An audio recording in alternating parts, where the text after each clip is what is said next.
नमस्कार श्रोता बंधु जीवन तरंगरे आपण मानकु स्वागत। तेबे चलंतु आरंभ करिबा आजिर विषय वस्तु।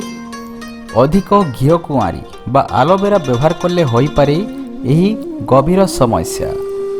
आलोवेरार अनेक भल गुण रही एहाकु व्यवहार कले अनेक स्वास्थ्य समस्या मुक्ति पाई परिबी। चर्म सह पेटर अनेक समस्या मुक्ति पाइबी।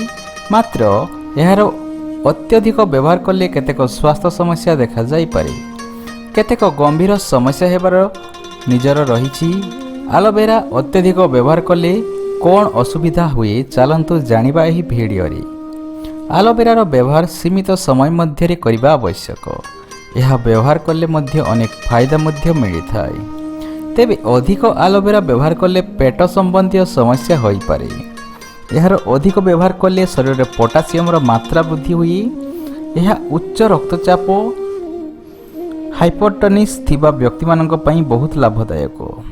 मात्र अधिक परिमाण रे हेले यह स्वास्थ्य समस्या देखा देई पारे। चर्म समस्या पई आलोवेरा अति भल। मात्र अधिक परिमाण रे आलोवेरा व्यवहार कले चर्मर नमनीयता प्रभाव पकाई थाए। यह द्वारा केतेक प्रकार सम्मुखीन होई थाई समस्या रे। याकू अत्यधिक खाइले यह पाचन तंत्र उपरे मध्य प्रभाव पकाई थाए। यार यकृत उपरे प्रभाव पकाई थाए।